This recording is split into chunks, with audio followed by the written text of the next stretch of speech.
Well, hello everyone. Welcome to World at War Comics. Very excited to have Jeffrey on the podcast. Incredible storyteller, artist extraordinaire. And today we're going to talk about the Architect's Epiphany. Jeffrey, thank you for joining me today. It's such a pleasure to have you, and I cannot wait to dig into this title. I had a blast. As far as I got, I think through chapter 5, which is absolutely incredible. Your art sequences are amazing. But before we get into that, I would love to know how you're doing. Middle of the week, it's nighttime where you're at, early morning where I'm at. Yep, at How are home. you doing, Jeffrey? Yeah. How's things going I'm for doing you, man? fine. Thank you, Tommy. Thank you for having me out. It is such a pleasure to be on your channel.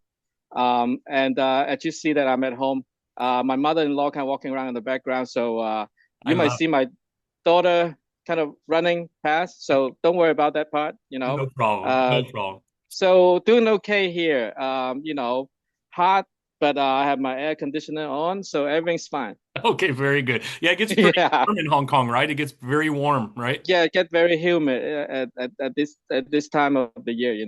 Okay, yeah. Well, very good. Well, I'm really excited to jump into this title. But before we get into that, because you have a unique partner in this book. Yes, Yeah, yes, very unique. So, is yes. this an older brother, younger brother?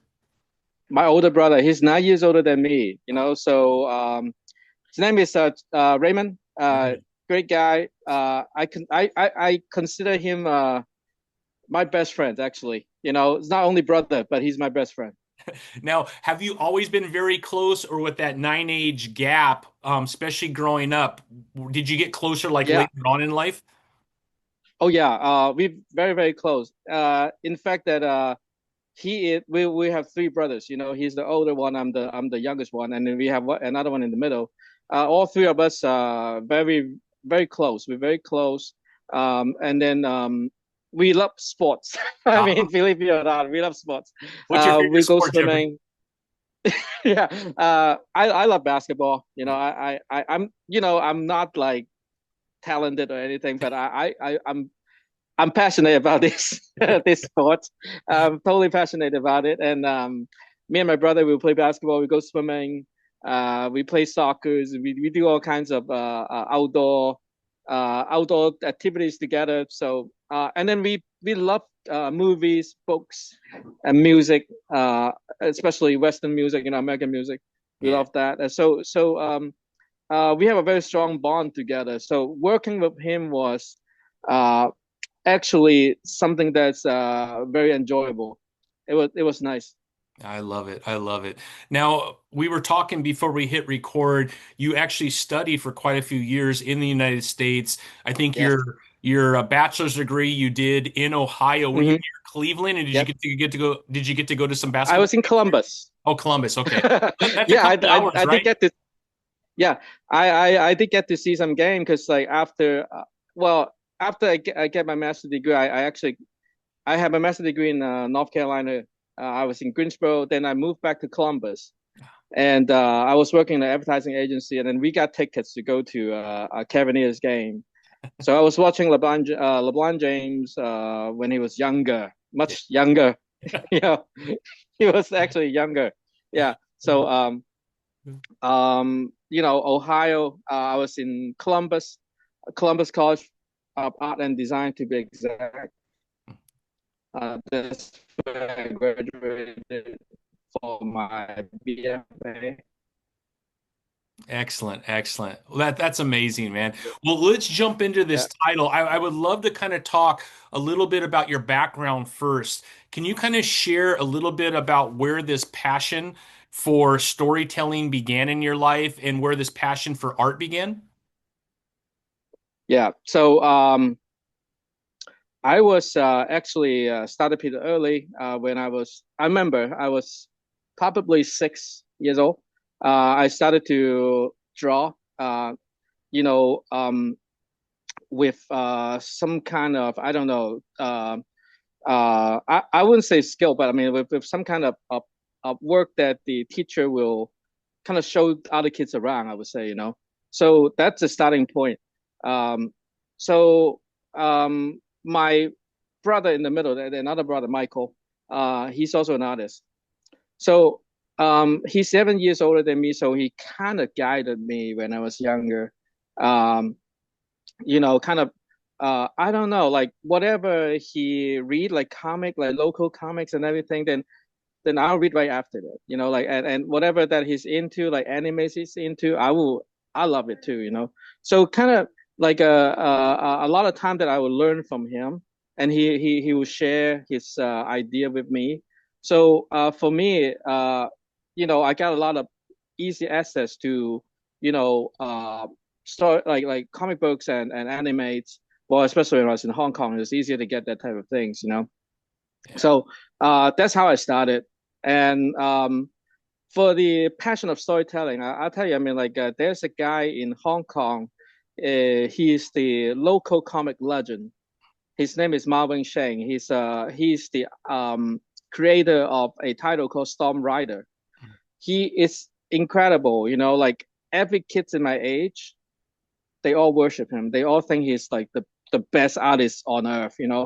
Well, as a matter of fact, he's one of the best, I would say, on earth. Yeah, even now. Um, so I admire him a lot, and then I kind of like will follow his footsteps. I would say. I mean, like he one side note is he actually learned the traditional drawing and watercolor and all this traditional skill in a local studio called the Monte. I would say I cannot remember the English name, Yeah. but he studied there, and then he will kind of mention it on some of the on the back of the comic book. There's some article he write. He will mention that. So I read it. I was like, oh man, I can actually learn comic. I was totally surprised, and I was like, man, I need to find the studio and go there and learn and to be good as him, as good as him. So me and my brother, well, long story short, finally find that place and start learning from there too. Like as a young boy, like I was probably pretty young. Like I would say like 14, 15, something like that. So teenager. So that's my starting point, and that place, right? That studio is simply a cradle for local comic artists. Simply. Wow. Yeah. So that was a great start for me. That was a great start for me. And the funny thing though, Mr. Ma now is my producer. Oh, wow. After all this year, my hero becoming my producer. That's So amazing. that's like amazing. Like everything coming full circle. It's just amazing. I mean, sometimes life is so unexpected. I would say, but it's such a dream to work with him, and I learned so much from him through working with him. Like for what I'm working on right now in Hong Kong locally. I'm working on another title here. So learned so much from him. It just I don't know. I'm very lucky. Consider myself very lucky to be able to work with my childhood hero.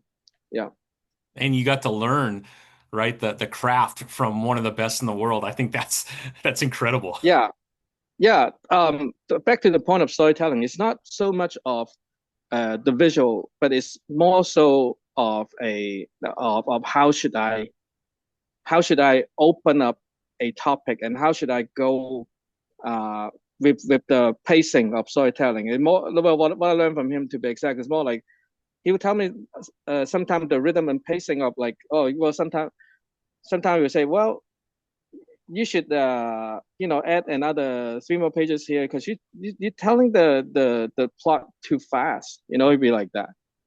So it's something like that. You cannot learn from school. You gotta learn from my master. Yeah. Yeah, amazing, amazing.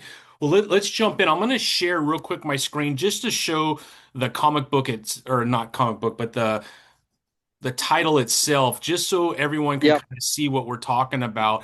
But here it is, the Architect's Epiphany. Look at that cover, man. Is that you? I assume. You mean the guy with the guitar, Yes, the like the art. instrument? We don't I see wish. him I till wish. later in the story, but yeah, yeah, Yeah. that is phenomenal. That is looks amazing, man. Yeah. I mean, I wish I'm that cool, but Don't we all, but right? I'm, Don't I'm we all? yeah, yeah. Yeah, Looks absolutely beautiful. So let's kind of get into the title. Can you give me like an elevator pitch of what fans can expect within this story? sure, sure, sure. So this is a story that first of all, I got a lot of emotional attachment to this title. Um, Initially, it started from um, a local funding through the government to help artists, to help talented artists to have their first book published. So I was selected in the program, and then I only have 6 months to work on this title. That within 6 months I have to get this whole book done with everything done. Wow.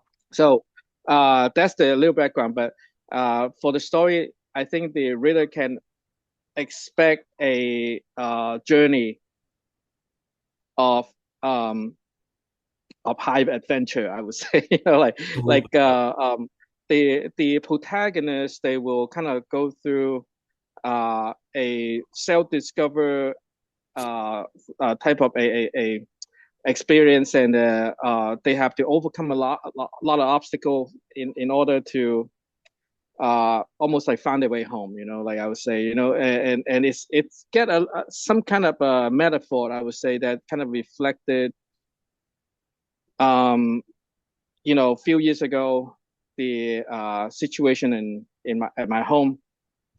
So that's why I say I got a great emotional attachment to this title, because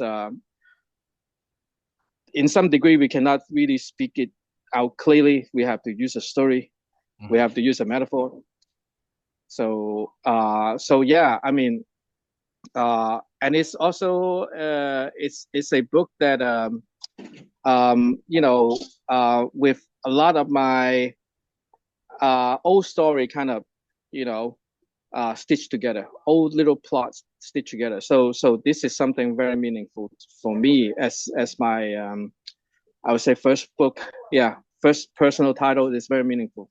Yeah. um At the very end of the book, the last few pages, you and Raymond kind of give a little bit of your thoughts that yeah, are related, obviously, to the title, but you really go into kind of the heartbreak of how humans handle situations, and a lot of times it's through war.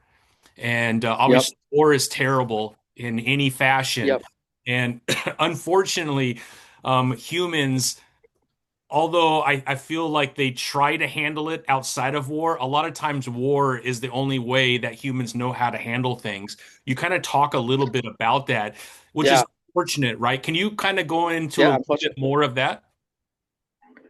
Well, I think that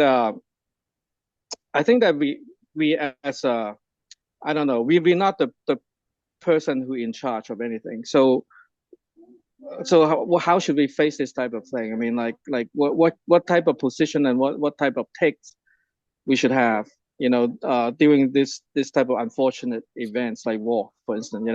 So I was doing this book.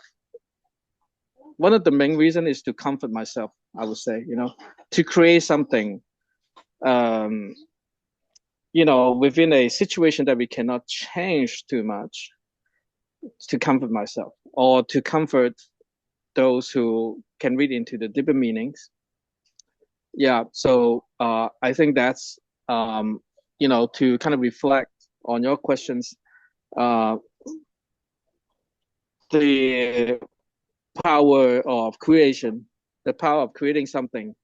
Uh, that is something I believe that it can go against the destructive nature of war, Yeah, yeah. And like you said, or invasion. invasion. Like one stronger party invading other, yeah, other you know weakest I don't know, like people or region or whatever. Yeah, yeah. Because definitely there is a warfare that is taking place within this title. The city, right? There's this desire to save the city. And we don't want to give the whole story away, but that battle rages on, and there is a desire, right, to correct a wrong. And like you said, all of us are just very small in the whole process. Yeah, People at a much higher level are making decisions that affect a lot of people, right? right. Yeah, yeah. We kind of the people who actually suffer the consequence of, Of some of someone's pretty decisions. difficult Yeah, decisions, right? Yeah. right.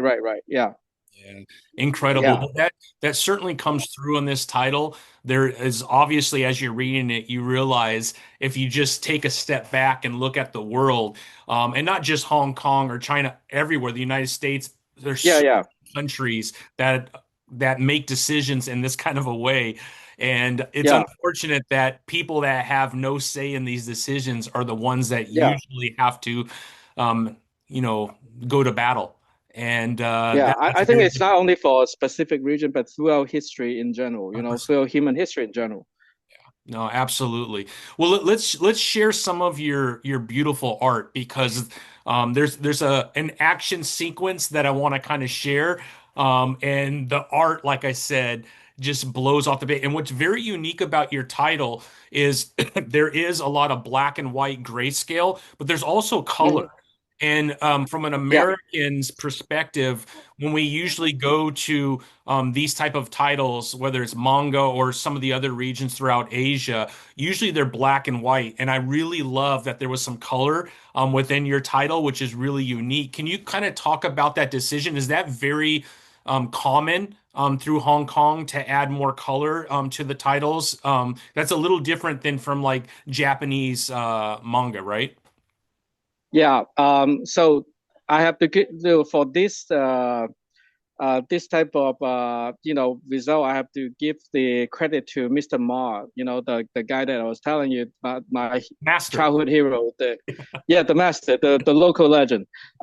He well, when I was doing this book, he was on the committee, the jury committee for the selected group, selected the artist. So he was kind of giving advice to me. He was telling me like, how would you want to complete this book? Would you like to do it in full color or black and white? I was like, well, of course I like to do it in full color. He was like, well, you know what? I look at your sketches. I feel like that your black and white is actually very good too. It's like, so why not do both of them? Like maybe you can feature the first chapter or the first part in color, and the rest of them you can do it in black and white.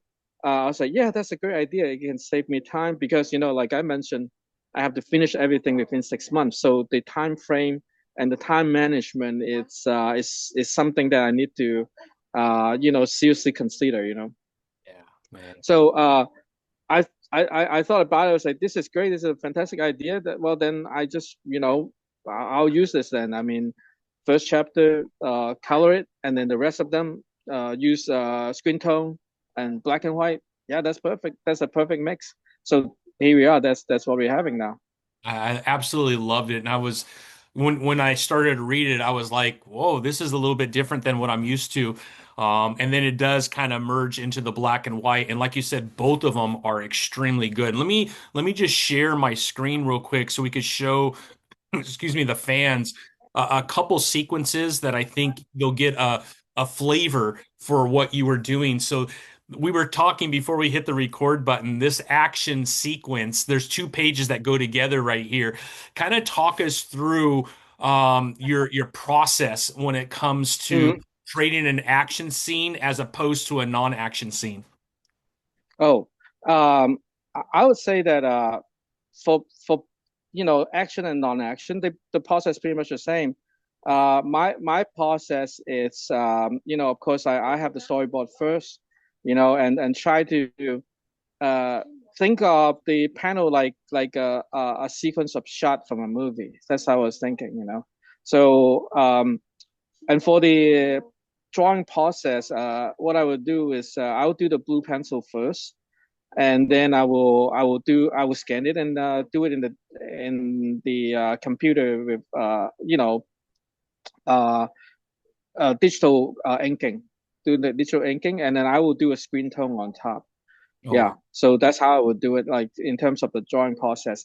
But thinking process, why? I mean, like, for both action and non-action scene, um, I'll think of it like a movie. Say I will try to think of something that I've seen before. Because well, I am proud to be a movie fans. I have a big collections of DVD that I love watching movies. So and some movie I watch it like I don't know multiple times. Like many many times. Like Seven Samurai I watch it I don't know how many times. Yeah. And I'll try when I watch it now as a as an older guy that I'll look at the sequence. When I watch a movie. I look at like how the logic behind the shot arrangements and things like that. So if I see something that is intriguing, I will try Yeah. to remember it at least. So that's how I would use it and apply it on my own comic pages. I love it. I love it. Yeah, This thing looks absolutely amazing. Here you have this creature, almost looks like a wolf, maybe. yeah, Um, very large one, by the way. But yeah. it's incredible. And let's go It's to a the hunting sequel. Yeah, it's exactly a hunting sequence. So let's go to the yeah. other page too, because we see the result of the hunt. And that's right here. I love this. It's absolutely beautiful. So it's interesting you picked these two pages. Because like the first one is the action, right? Then it slowed down to something that with a bunch of continuous shots that's showing the protagonist like cutting off pieces from parts from that creature. So uh I can just like for the part that's not an action, I can just cut right to her eating or like everything is already cut. I don't have to show detailed shots of she cutting different parts, but I mean that's how I control the pacing and control the rhythm of the storytelling. Like something fast, and I realize I cannot go too fast, and I will slow it down a little bit by adding some details in between them. Yeah. Yeah, it came out really good. This is in chapter two, so it's fairly close to the very beginning of The the story. the There's an beginning of the offering. story, yeah. Yeah, there's an offering being made to the gods. And as you read this title, you realize why that offering is really important because what's going to take place through the rest of it gets pretty intense at times. Yep, yep. Yeah, It's getting absolutely. more and more intense toward the end. Yeah. Mhm. Yeah, absolutely. It came out absolutely beautiful. Congratulations. I'm gonna go to the Thank you. website real quick. Excuse me. Um, bear with me while I pull it up because right now, as we're talking about this title, there's an amazing opportunity for fans this week because in the United States, it's 4th of July, Independence Day, and there's a huge sale going on right now. And obviously, we want fans to pre-order this immediately. So the title, The Architect's Epiphany, comes out August 19th.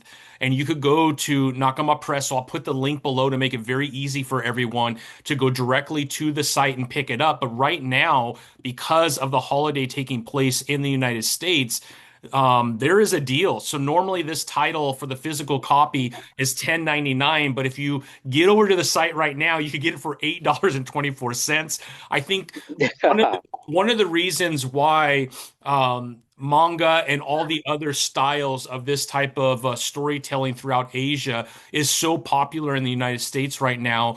A couple reasons that we're finding out. So I'm traditionally more of a comic book fan because I'm 50 years old. Hmm. We didn't have these type of titles when I grew up. Right. When I was 10 years old. We didn't know what this Yeah. was, right? So we had Yeah. Superman, Batman, Spider-Man. So I grew Hmm. up on those type of titles, and I love it. So every Wednesday, like today, I'll be going to my comic book shop. I'll be picking up my comic books.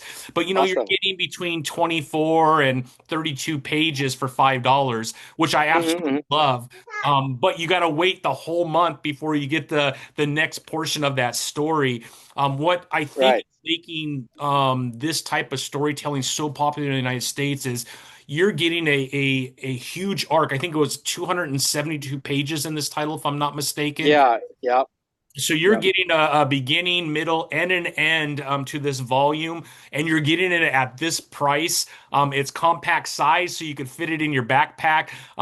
We're realizing as comic book fans, the reason why this is so popular in the United States is the price point, the storytelling. Obviously, your art is going to be a huge part of this as well, in addition, which is obviously part of the storytelling. But at that price, I mean, get out of here, man. That's ridiculous. That's Yeah, come crazy, on. man. Yeah, Come on, man. exactly. This is Come awesome, on. man. So Right, right, right. I'm Yeah. gonna put this link in there. I encourage everyone to get over to the website and pick up this title. It'll be shipped directly to your house. Obviously, if you want to wait until it hits comic book shops and bookstores all around the United States, you could do that as well. But I encourage you to get over there and pick it up now. You could pre-order it. If you're a digital warrior and you want to read it online, you just go down here to the choose option and you have a couple options. And for $6, you could get it right now, Yeah. digitally sent to you on the 19th of August. So you have a couple options. I'm more because maybe it's my age. I don't read a whole lot on my iPad or on my computer. I do a lot of my reading physically, just because I'm Me old. too. Yeah, I think it's my age, but you have a couple options here, so you could pick digital or you could actually get the physical, and it'll be mailed right to you. But what an amazing price point! You could see a glimpse of what the color is going to look like at the very beginning of the title, and then I showed you some examples of the black and white or the grayscale. Absolutely phenomenal, and I love that this is a partnership between you and your brother. So your Hmm. older brother Raymond, right? He is Yep. he is the writer, and then you are the artist, Jeffrey. And man, Yep. what a combination! I love to kind of see that it's a family affair, and it really comes through. Can you kind of talk about that partnership between writer and Hmm. artist? I assume you live close, and you could come together and you kind of work through all of this.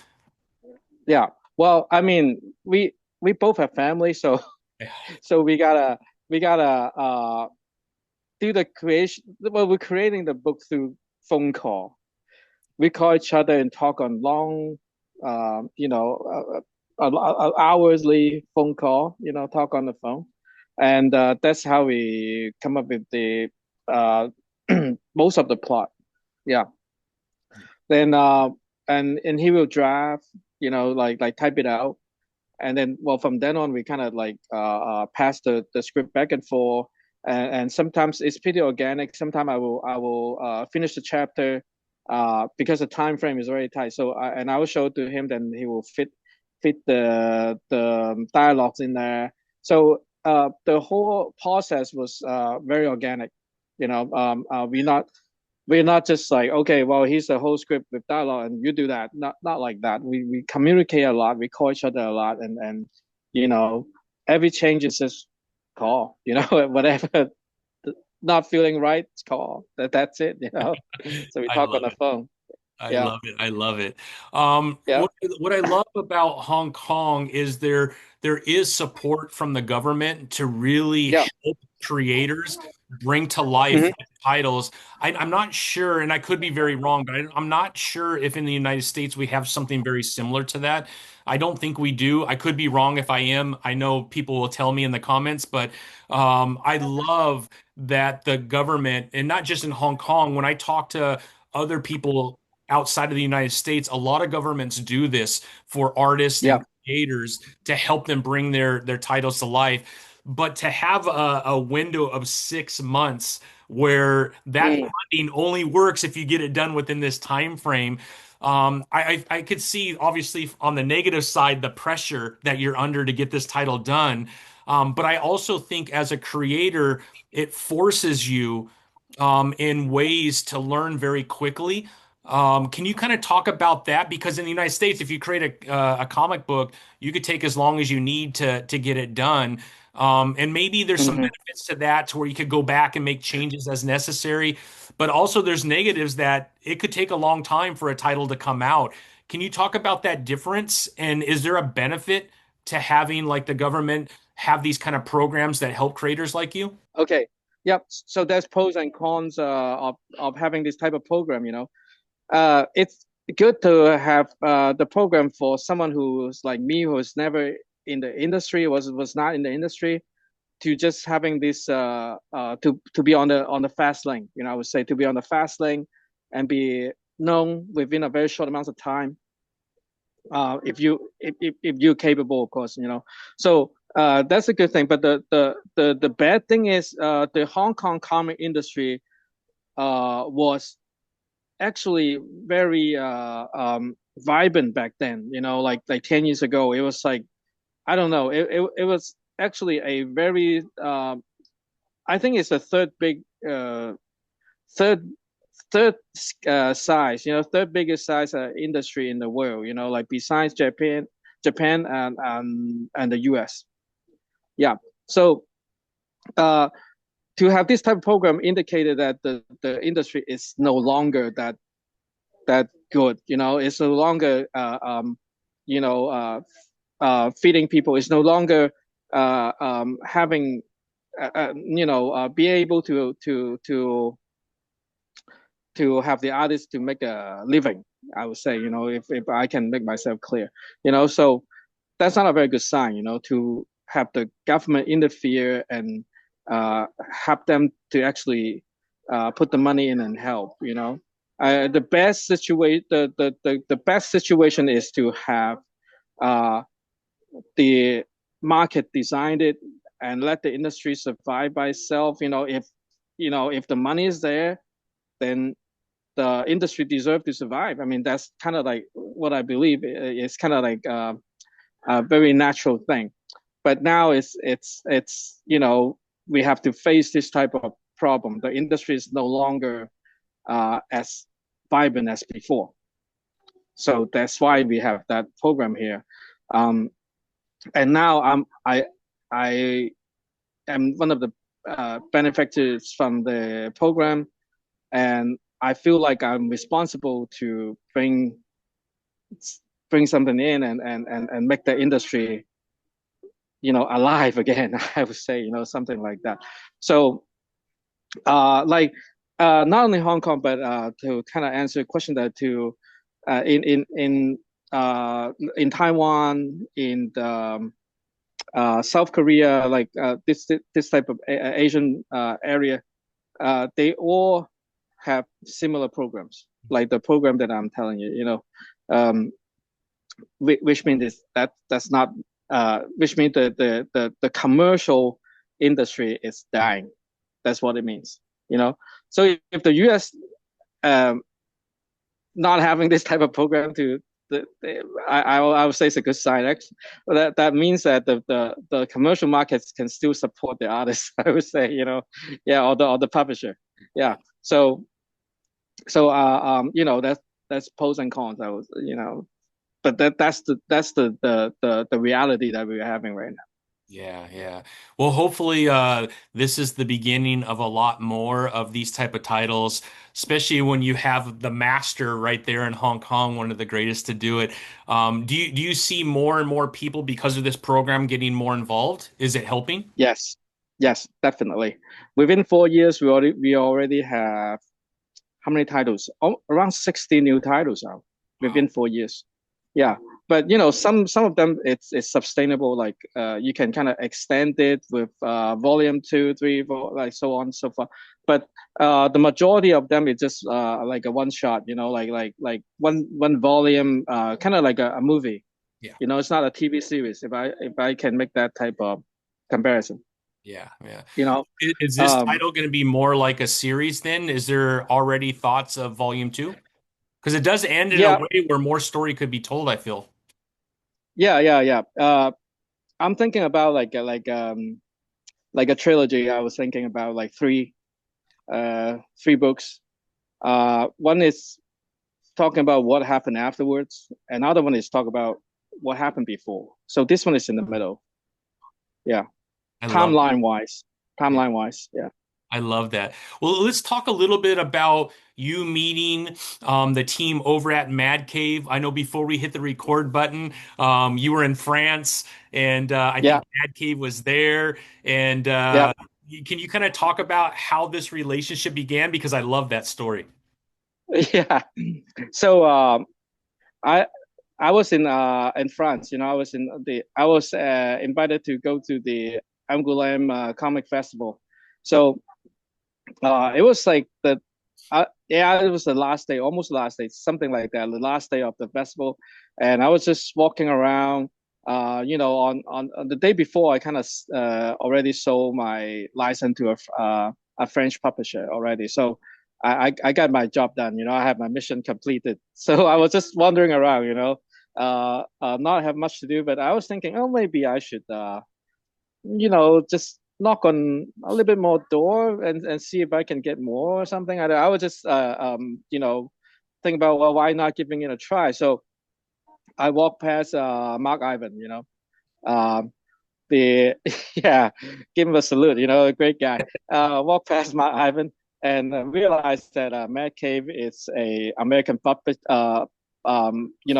So I walk in and talk to him, and we kind of have an instant click, have an instant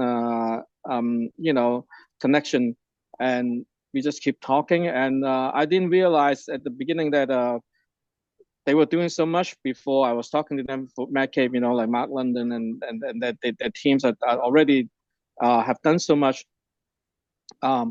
And I always keep talking to him and realize this guy actually got some vision, like Mark, he got some great vision, and then um, he got ambitious, like a huge ambitious, and he wanted to get things done. So it's like, man, I like this. I like people wanting to get things done. So we just keep talking, and then well, the festival ended. I flew back to Hong Kong and back to US, and we keep talking, and I kind of I don't know, like introduced him to my peers, some of the up and coming young generation artists from in Hong Kong.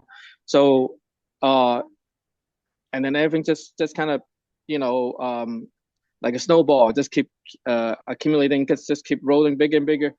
He signed it most of my friends too, and then I didn't know that he was gonna have kind of like another line, a totally different line than Mad Cave. So now we have that Nakama Press, and I was very surprised, and I'm still kind of amazed by him, that how ambitious and how he got the vision to explore the comic talent in Asia. He was in Hong Kong a few months ago. Then we treated him to dinner, and then he was kind of traveling around because he was going to South Korea to look for more talents. He was just stopping here, and then it was great time to have him, to see him again, talk to him again. It was wonderful, and up to today, I'm still very thankful for him to have that type of perspective. Wanting to open up a line for Asian artists. Yeah, I love it. Yeah. Nakama Press has been finding talent all over Asia, like you said. If you go to nakamapress.com, which I'll put down there, not only can you find this amazing title, there's all kinds of others to choose from as well from all over Asia. And I'm so happy that you had the opportunity to meet them in France. And obviously, it worked out really well. And I'm glad that there's more to this story. And I love that idea. We kind of got the middle. So we'll get kind of a prequel after this, maybe, and then Yeah, yeah, maybe a post after volume one here to kind of find out what yeah, happens next, right? yeah, yeah, yeah, I love yeah. it. So that's the plan. Yeah, that's the plan. And have you already started working on some of the other stories yet? Not yet, because I'm really my time's really occupied by the title I'm working on right now. It's a local title, and the schedule is insane. It's crazy. I have to get 160 pages out every 2 months, for a book.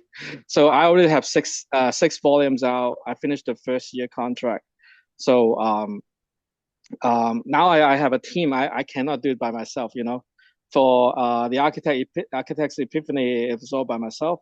But now I have to have a team, and now I kind of learned it from the master and know how to run a team. That's another thing he taught me, how to run a team, and I can kind of free up some of my time to complete some of the original ideas. Say, for instance, the other two books of of the architect's epiphany. Yeah.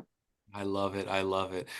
Well, I mean, Jeffrey, I'm so excited about this title. I'll be ordering it myself. I would love in August when the title does come out and people do start to get it. I would love to have you back so we could dig more into, chapters 2 and on. That way, we don't give everything away. We want people to get it and be excited and be able to Absolutely. read it without spoiling everything for them. But in August, man, I would love to have you back, Jeffrey, so we could kind of talk about more in depth of the story. I think that would be amazing. Great. I would love to. I would love to. Yeah. It's happy talking to you. It was great. I mean, like, I do hope the US audience will enjoy this book, because I've given everything I got at that time to this book. Yeah. I think they will. Trust me, I've read, I think, Yeah. more than half of it, and I'm gonna read the rest after we're done.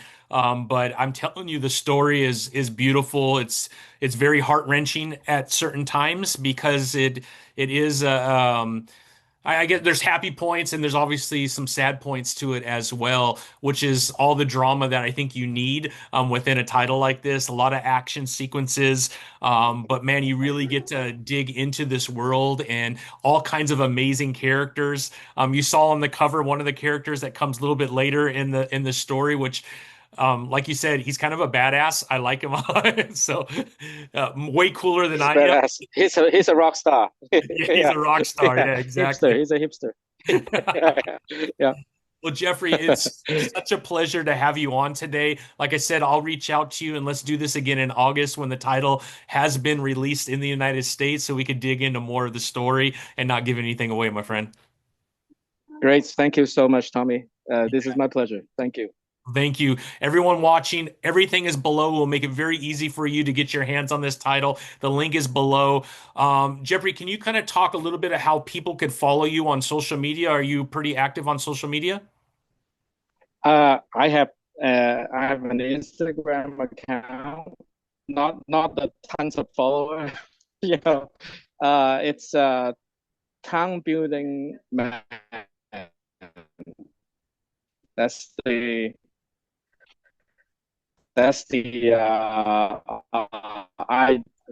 Instagram name of my.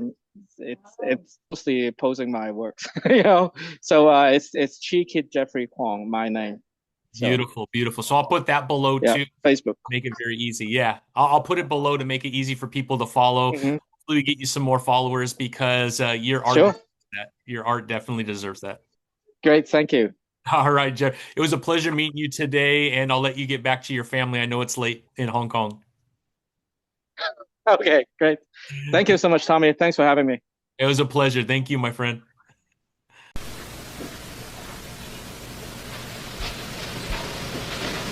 You're still here?